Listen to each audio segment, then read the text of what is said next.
ആദിക് രവിചന്ദ്രൻ സംവിധാനം ചെയ്ത് അജിത് നായകനാകുന്ന ഗാങ്സ്റ്റർ ത്രില്ലർ ചിത്രമാണ് 'ഗുഡ് ബാഡ് അഗ്ലി'. അജിത് ആരാധകർ ഏറെ പ്രതീക്ഷയോടെ കാത്തിരിക്കുന്ന സിനിമയാണിത്. ഇപ്പോഴത്തെ ചിത്രത്തിലെ നായികയെ ഔദ്യോഗികമായി പരിചയപ്പെടുത്തിയിരിക്കുകയാണ് അണിയറ പ്രവർത്തകർ. ദൃശ്യം അവതരിപ്പിക്കുന്ന രമ്യ എന്ന കഥാപാത്രത്തെയാണ് അണിയറ പ്രവർത്തകർ പരിചയപ്പെടുത്തിയിരിക്കുന്നത്.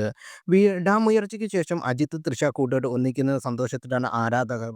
തൃഷയ്ക്ക് പുറമെ തെന്നിന്ത്യൻ നായിക സിമ്രാനും സിനിമയുടെ ഭാഗമാകുന്ന റിപ്പോർട്ടുകളുണ്ട്. 'ഗുഡ് ബാഡ് അഗ്ലി' സിമ്രാൻ ഒരു കാമിയോ വേഷത്തിലാണ് എത്തുന്നതെന്ന് പിങ്ക് വില്ല റിപ്പോർട്ട് ചെയ്യുന്നു. 25 വർഷങ്ങൾക്കിപ്പുറം സിമ്രാനും അജിത്തും ഒരു സിനിമയിൽ വീണ്ടും ഒന്നിക്കുന്നത്. 'അവൾ വരുവാല', 'വാലി', 'ഉന്നെ കൊടുവാൻ തരുവേൻ' എന്നീ ചിത്രങ്ങളിലാണ് അജിത്തും സിമ്രാനും മുമ്പ് ഒന്നിച്ചത്. ഏപ്രിൽ 10-ന് സമ്മർ റിലീസായിട്ടാണ് 'ഗുഡ് ബാഡ് അഗ്ലി' തിയേറ്ററിലെത്തുക. 3 ലുക്കിലാണ് അജിത്ത് സിനിമയിലെത്തുക. ഇപ്പോൾ തന്നെ അത് ട്രെൻഡിങ് ആയി കഴിഞ്ഞു. വളരെ ചെറിയ സമയത്തുള്ള തടി കുറച്ച് പുതിയ ലുക്കിൽ എത്തിയ അജിത്തിനെ എല്ലാവരും പുകഴ്ത്തുന്നുണ്ട്.